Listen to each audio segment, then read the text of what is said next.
Good morning everyone. আজকে আমি ঘুমের থেকে উঠেছি, উঠে না শরীরটা একটু খারাপ খারাপ লাগছিল, তাই তারপর উঠে দাঁতটা মাজলাম, মানে মুখ টুক ধুয়ে আসলাম। হুম, ওষুধ খাচ্ছিলাম, তা মানে আমি ওখানে ওষুধ খাবো, তা মাকে বললাম আমার ওষুধ জলটা দাও, আর মাকে বললাম তুমি চা বানাও। আমি এখন গ্যাসের ওষুধ খাচ্ছি। মাই বললো একটু দাঁড়া, আমি দিচ্ছি জলটা। যে মা জল দিল, আমি গ্যাসের ওষুধ খেয়ে খাচ্ছি। এখন খাওয়ার পরে মা চা বানাতে গেল, যে ওষুধটা খেয়ে নিলাম।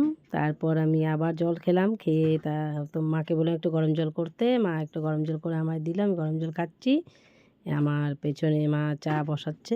মা চা বানাতে বানাতে আমি বললাম যে জলটা, গরম জলটা খেয়ে নিই, জলটা আজকে একটু বেশি গরম হয়েছে। মা বলেছিল হালকা গরম জল খেতে, তা আমি গরম জলটা বেশি খেয়ে ফেলেছি।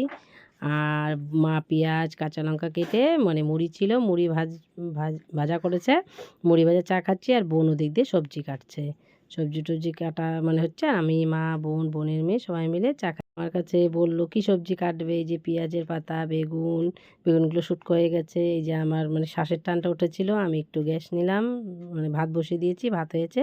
বোনের মেয়ে এখন মানে চচ্চড়ি দিয়ে ভাত খেল। তারপর বিকেলবেলা একটা বোন, আমি, বোনের মেয়ে, আমার নিজের বোন, মেয়েকে মানে প্রাইভেট দিতে যাচ্ছিলাম। এই যে পাশে একটা মাসি দাঁড়িয়ে আছে, এই যে আমার বোনের মেয়ে, বোন, সবাই মিলে আমরা যাচ্ছিলাম।